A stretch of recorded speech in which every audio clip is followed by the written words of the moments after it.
This is Facepalm America. I'm Beowulf Rocklin. FacepalmAmerica.com is where you can get more information on the show, where you can listen to past episodes, and connect with us on social media. You can also give us a call if you like, or you can message us at 202-656-6271 if you have any comment or reaction to any topic that I bring up on this episode, on other episodes, 202-656-6271. We are always being told that the presidential election that is coming up is the most important election in U.S. history. We seem to have gotten into a habit of that.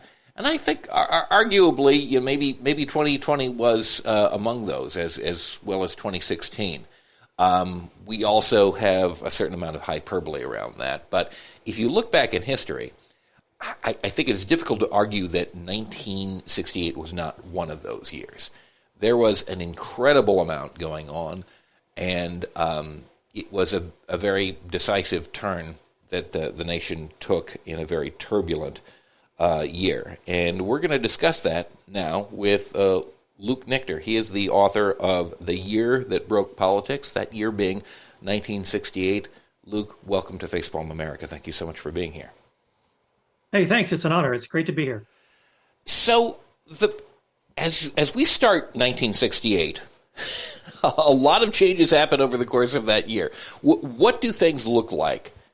How is the political landscape set as the year opens? Because a whole bunch of things shift for a whole bunch of different reasons. But how is the scene as the curtain rises, so to speak? Yeah, that's a nice way to set it up. I'm a bit of a cynic, and when I have see a new political book come out, and I reach forward and pull it off the shelf, I always kind of wonder, what's the author's take or kind of what's their agenda?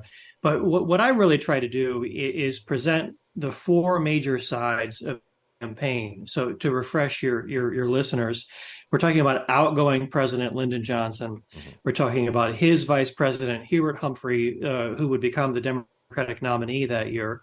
As we knew him then, the former vice president, Richard Nixon, who would become the Republican nominee that year, and the former and future governor of Alabama, George Wallace, running on a third-party ticket. And I take a kind of something for everyone approach in the book in a way that I think the four families and the former staffers of all four of these sides that I talk to would recognize. And my focus is really on two things: how the American people ultimately voted the way they did in November with all the events in the U.S. and around the world. And secondly, how LBJ, many books discount him after March 31st when he withdraws from the race, how LBJ maneuvered throughout that year as he really shifted from being on the ballot to his own political legacy. Right. And maybe there are things that come in an important way before that point, but it seems like the first thing that we need to address is LBJ withdrawing himself from the race, because he had been elevated to the presidency in 1963 as a result of the assassination of John F. Kennedy, and won in his own right in November of 1964, but he could have run again and decided in, I believe it was March, not to do that. Why did he do that? What impact did that have? Well, that subject, LBJ's withdrawal, like a lot of things in the book, I tend to have a slightly different take on. And looking at some of the new records that are out, 50 years is just enough time that I think most things have been declassified now, or, are open for research. Right. And when that happens, you really get a chance at a fresh look at a subject. And here it is 55 years later. And I think really for the first time, we can take a sort of more dispassionate look and try to figure out why things happened the way they did. For decades, the way it was written up is that LBJ's withdrawal was either a response to the Tet Offensive, this kind of simultaneous attack on U.S. forces in Vietnam, in South Vietnam, as well as our South Vietnamese allies, by the North Vietnamese and their communist allies. And right at a time when Americans were being told the war was going better, all of a sudden it looked a lot worse. How could the other side mount such a surprise coordinated attack on so many cities simultaneously unless it really was going worse?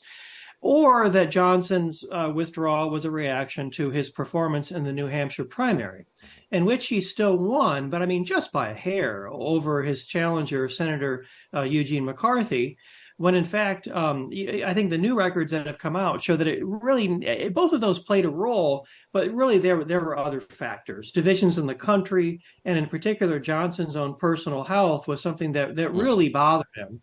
He was born in 1908. So he remembered two of his Democratic heroes in the White House, Woodrow Wilson and FDR, not finishing their terms of office. Right. Wilson was, I think scholars agree, was sort of semi-crippled those last couple of years. Right. And of course, FDR died in office in the spring of 45. Right.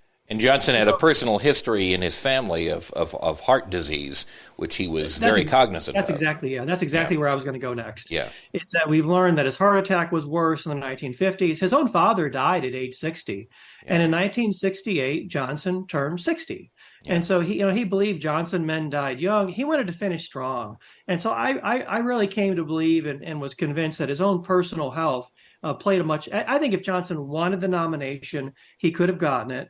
And it would have been a heck of a battle against Richard Nixon. I mean, talk about two political titans, each of their own era. But of course, that didn't happen. I think what I try to offer is a fuller picture of how that did occur. That's very interesting to me, because I know that after LBJ left the White House, he went back to smoking. He kind of just let it all go. Said, this is our time to him and Lady Bird to do what we're going to do, relax and enjoy ourselves after having made such a focused effort throughout the previous couple of decades to get to the position of the presidency, which he managed to do finally by happenstance, tragic happenstance. But I'm wondering, are there any revelations about LBJ's health in particular, or the way that he thought about it leading up to that decision that you're aware of that seemed to have influenced that? Or was it just that the kind of shadow of his past, his family, the heart conditions that existed? I believe other members of his family, in addition to his father, had died early of heart conditions also, and I think he had been under the impression that he wasn't going to live past 60. And knew that his time was limited, and as indeed it was, because he ultimately died at the age of 64 in 1973. I think part of the way to answer your question depends sort of on when LBJ made up his mind, at least for himself, privately, when he was not going to run. Lady Bird's diary was really one of the best sources that's opened up in recent years, and really hasn't been mined very much at all by authors. And what she suggests is back as early as 1965, not months after his landslide victory over Goldwater in 64, that he had already decided that, he finished Kennedy's term, as you said. He would have his own term, beginning in January 65 for 4 years, but that would probably be his last. Now, maybe that's a bit of revisionism, or maybe that's really the timetable that this occurred on. But Johnson's health, some presidents' health records have been opened up. Those are a bit like our own personal health records, beyond the reach of the Freedom of Information Act. I mean, unless a family cooperates, it's difficult to get those hard facts. Yeah. But as far as I can tell, Johnson had 2 or 3 surgeries while president that I'm not sure people knew a lot about, including, I think, a gallbladder in late 66 and others. And his recovery time was much longer. I mean, he was really feeling down. And one of the people that I interviewed, I remember a family friend, Nash Castro, who would Jackie Kennedy hired him to start the White House Historical Association in the early 60s. He'd worked for Lady Bird on beautification. And when I saw him in retirement in Williamsburg, Virginia, a few years ago, the way he described it, I'll kind of describe it for listeners of a podcast. We're sitting in a dining room at lunch, and he kind of said, I said, well, what would you say about Johnson's post-presidency? You know, it seemed like the hair grew longer, you know, Right. much like the hippies, I think that he disdained, as you said, the smoking, the drinking, and without really using any words at all. You know, Nash took his right hand and he kind of patted the back of his head, as in he let his hair grow, Hmm. and then he patted his stomach as if to say, you know, and he told me later he Johnson put on in retirement the 40 pounds back Yeah. on that Yeah. he always struggled to keep off. He was always on a diet. And I'm not sure how Right. successful he was, but he really had to work hard. And some of us, you know, do have to work hard at that. And I think what he said to me was he was tired. This was, as Yeah. you said, this was his time. Yeah. He wanted to be relevant, but he was basically checked out. He was going to enjoy whatever time he was on borrowed time, Right. and he was going to enjoy his time on the ranch with his cattle and looking at the Texas Hill Country for however many months or years he might have. But that was going to be his time. It's very interesting because he ultimately passed away the day after what would have been the end of his third term, his second full term in office, had he run for and won the presidency in 1968.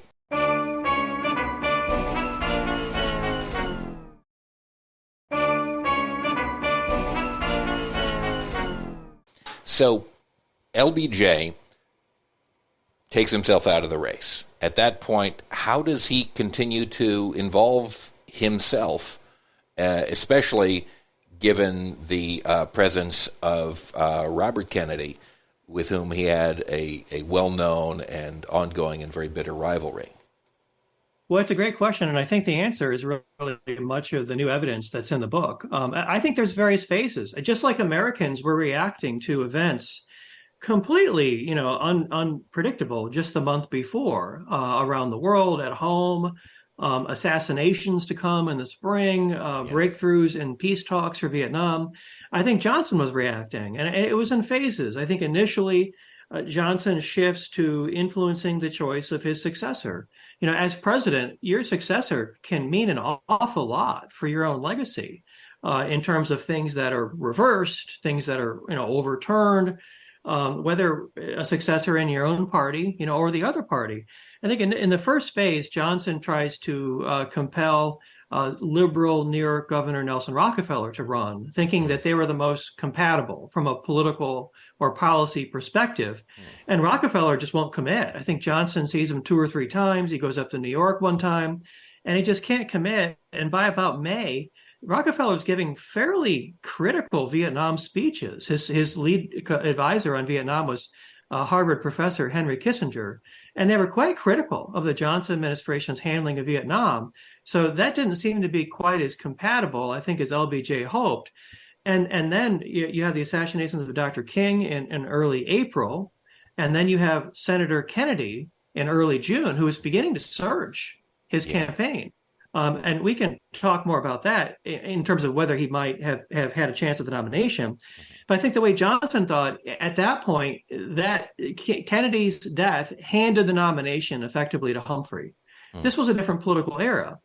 You didn't need to enter primaries. They weren't binding on delegates at the convention. There were no debates among the top contenders. And Humphrey inherited the overwhelming support of delegates, the loyalty of virtually every state and county Democratic chairman from coast to coast.